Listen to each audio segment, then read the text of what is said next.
Bonjour, bienvenue sur Gloss Framboise. On se retrouve aujourd'hui pour une vidéo un peu particulière puisque je vais vous ouvrir mon armoire à provisions. J'ai envie de vous présenter 5 aliments que j'utilise au quotidien. Depuis qu'on habite ici avec Ali, on a vraiment eu envie de bannir tous les ingrédients malsains. J'entends par là du sucre blanc, des biscuits, des chips, même si je les adore, de la glace et compagnie. Si on en a envie, bien sûr, on peut aller au magasin et on en achète et on en profite. Mais on voit pas trop l'intérêt de stocker des produits qui sont mauvais pour nous et qui vont nous tenter dans notre armoire. Donc on a vraiment stocké que des bonnes choses. J'ai vraiment eu du mal à choisir 5 ingrédients, néanmoins, je pense que ceux-ci sont ceux qui vous plairont le plus. On commence par le lait de riz. Le lait de riz, pourquoi? Parce que je suis, on va dire, intolérante au lait. Je peux en boire, je ne vais pas être malade, mais voilà, je vais avoir des ballonnements, je ne vais pas me sentir bien, je vais avoir envie de faire une sieste. Ça a vraiment un effet sur moi, le lait de vache, c'est pas bon. Donc du coup, je choisis le lait végétal. Mon lait végétal favori, vous l'aurez compris, c'est du lait de riz. Pourquoi? Parce que pour moi, le lait de riz, si je devais le décrire, ça a un goût de douceur. Ça a un goût de cocon, c'est délicieux. Il y a des gens qui détestent, hein, mais moi j'adore. Donc quoi j'utilise le lait de riz? Quand je fais du pudding de chia, je parlerai des graines de chia après. Quand je fais du flocon d'avoine, que ce soit au four ou façon classique à la casserole, même le boire comme ça, je trouve ça délicieux. Normalement, je ne vais pas vers des marques de supermarché comme Rice Dream. Je vais plutôt vers Lima par exemple, qui a une composition très clean, du riz, du sel, de l'eau. Voilà. Mais ici, voilà, il y a des petits machins ajoutés. On n'a pas toujours le temps d'aller au supermarché, d'aller au magasin bio, donc on doit parfois se contenter de ce genre de choses. Néanmoins, il a un très bon goût. D'ailleurs, il a un Superior Taste Award. Attention, très bonne alternative si vous cherchez à couper le lait de vache. Et en plus, c'est assez accessible. Je crois que c'est 1,90 €, 2 €, quelque chose comme ça. Deuxième ingrédient indispensable dans mon placard, c'est la graine de chia. J'ai découvert la graine de chia il y a au moins 5 ans sur le blog de Chaudron Pastel, qui est un très très bon blog de nutrition. Je vous invite à le consulter si vous vous intéressez à la nutrition santé. À l'époque, la graine de chia c'était cher, c'était rare, c'était difficile à trouver. Heureusement, elle est victime de son succès. On la trouve vraiment partout. Moi, je l'achète dans mon supermarché. On en trouve même dans les drogueries. C'est un prix vraiment raisonnable. Pourquoi j'utilise des graines de chia? Parce que c'est une véritable bombe de nutrition. Oméga 3, calcium, phosphore, antioxydants. Et là, j'essaie de tout me rappeler parce qu'il y a une liste incroyable. Fibres, voilà. Bref, vous l'aurez compris, c'est une véritable bombe nutritionnelle. Et surtout, il faut savoir que les Incas donnaient cette graine en offrande aux dieux. Ça veut tout dire, non? C'est une super graine. Testez-la, ça vaut vraiment la peine. J'utilise ça pour faire des puddings de chia. Vous avez certainement déjà vu ça sur Instagram, ou si vous avez regardé ma vidéo sur les petits déjeuners, j'explique comment j'effectue la recette. C'est très simple, ça n'a aucun goût, c'est un peu comme le tofu, on peut lui donner le goût qu'on veut, donc ça c'est super pratique.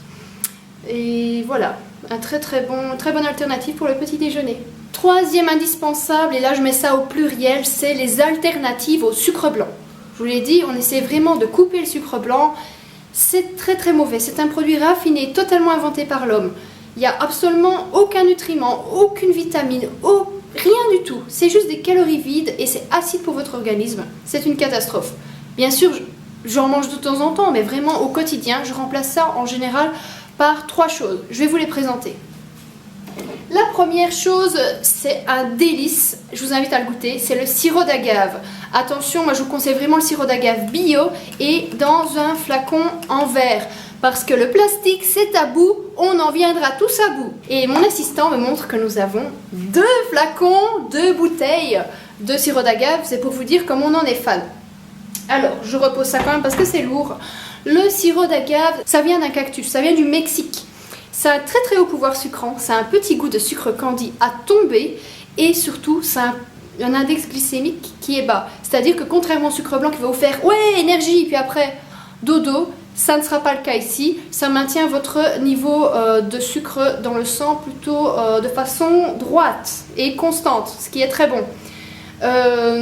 Bien entendu, ça reste du sucre, hein. C'est pas parce que c'est bon à la santé qu'il n'y a pas de calories, c'est pas parce que c'est bon à la santé qu'il faut en abuser. Je pense que vous l'aurez bien compris, bien entendu. Deuxième alternative au sucre blanc, c'est le rapadura. C'est du sucre de canne complet, c'est extrêmement riche en minéraux.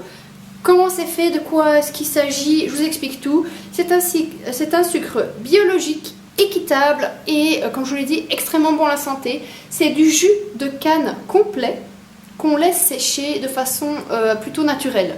Et on obtient ces petits granulés qui ont un petit goût de caramel fumé, comme ça, c'est très très bon.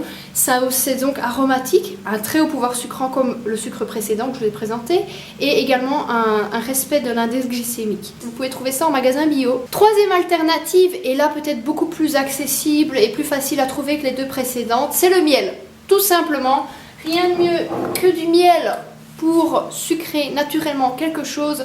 Comme vous pouvez le voir, ce ne sont pas des miels du commerce type Carrefour, Lidl, Deleuze, ce que vous voulez. Ici, c'est vraiment du miel de petits producteurs. On essaie vraiment ici, chez nous en tout cas, de favoriser ça pour plusieurs raisons. La première, une raison santé. Les miels que vous achetez, regardez bien les emballages au supermarché. Mélange de miel originaire et non originaire de la communauté européenne. Qu'est-ce que ça veut dire? D'où est-ce qu'il vient mon miel? Comment il a été fabriqué? On n'en sait rien. On vous vend ça comme du bon miel, mais voilà, c'est fabriqué où? En Chine? Comment sont traitées les abeilles? Comment est traitée la nature? On n'en sait rien, et souvent ces miels, il y a une étude qui a montré que certains miels sont coupés au sirop de glucose. Donc on pense se faire une bonne petite tartine au miel et on avale du sucre blanc liquide. À quoi ça sert? Je vous le demande. La deuxième raison, je l'ai déjà mentionné, la nature, le respect de la nature. Les abeilles dans les gros trucs, elles sont malmenées, elles sont stressées, la nature est détruite pour faire du miel, je vois pas trop l'intérêt. Troisième raison, le respect des artisans, favoriser les petits artisans, les gens qui vivent de leur passion, de leur respect pour les abeilles, de leur amour pour la nature. Je trouve que ça n'a pas de prix. Donc voilà, c'est vraiment toutes ces raisons-là qui nous poussent à aller vers eux. D'autant plus que le prix, la différence de prix honnêtement n'est pas énorme. Un demi-kilo, c'est environ 5 €, donc 10 € le kilo pour avoir du vrai miel, plein de nutriments, qui est bon à la santé, qui est bon pour tous vos problèmes. Quatrième indispensable, les fruits secs et les fruits séchés. Attention, je vous préviens, j'en ai beaucoup. Je ne vais pas pouvoir tout prendre dans les mains. On a des noisettes, les dattes medjool,